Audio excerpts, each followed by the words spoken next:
Well, many of us are on the countdown to Justice League Warlord. The film will debut at SDCC and be followed up with a full-on digital release. Now, we know we are visiting a lot of new places, and one of those places many comic fans might not be familiar with is the world of Skartaris. So let's take a couple minutes to talk about the world of Skartaris, where it comes from, and where it fits into DC Comics history. Now, I know all of you guys are super excited for Justice League Warlord, and it appears they are going to take us into some very new directions. Now, if you saw the trailer, you saw lots of variations of our lead characters, and it looks like one of those characters is going to a classic DC fantasy world that many fans are really unfamiliar with Wonder Woman visiting the Old West and Superman appearing to be in some sci-fi noir story. Bruce Wayne, aka Batman, finds himself in a fantasy world that is one of the lesser known highlights of the DC universe, and this would be Skartaris.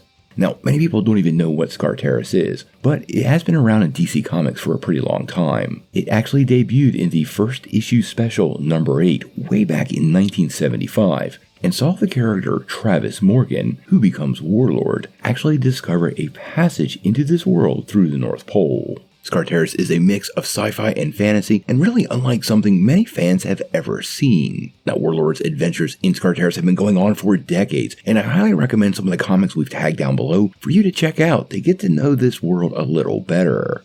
Now, to understand Skartaris, you have to look to a lot of classic literature. Skartaris is basically a translation of some classic sci-fi projects, that being Edgar Wright Burroughs' Palliser, as well as incorporating elements of Jules Verne and a half a dozen other fictional Hollow Earth type settings. It is a mixture of a barbaric world, of magic and Atlantean myth, set inside a Hollow Earth that is accessible via polar openings between the inner and outer worlds. Now, in DC Comics, over time, this has been retconned to be another dimension, but effectively, it takes all of these concepts and squishes them together into a coherent world that has a layer of DC Comics development set on top of it. Now, the people of Skartaris vary greatly, and it's quite unlike Earth. There are multiple cultures coming together here, and each of these cultures range from a very different technological level. This means some parts of the world are very much a medieval Europe, with others being an ancient, primitive time, even including prehistoric creatures such as dinosaurs. Skartaris also has a huge Atlantean influence, meaning there's some very, very advanced societies and cities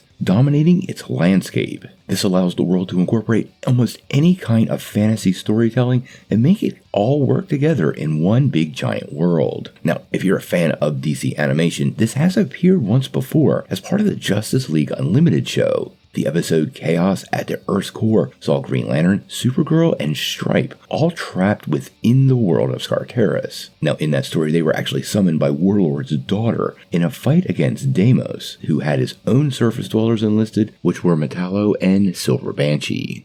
Also, a little known fact about Skartaris is it technically was part of the Aquaman film. When Arthur and Mera descend into the trench being pursued by the mutant Atlantean inhabitants that live there, they emerge in a subterranean world where dinosaurs have survived. Although it's never named, its connection with the Atlanteans and surviving dinosaurs really does connect the dots and seem to indicate that is indeed the world of Skartaris from DC Comics. Now, what they do with this in Justice League Warlord, we're going to have to wait and see. The world itself is really rich, full of some really great heroes and villains. Probably the two biggest characters are the Warlord, aka Travis Morgan, and of course his rival Deimos, who is an evil wizard of Atlantean descent. There's a whole laundry list of characters, magic, technology, and monsters associated with this world, so I'm very, very hopeful that Justice League Warlord is actually setting the stage for further exploration of the world of Skartaris. But we're going to have to wait and see.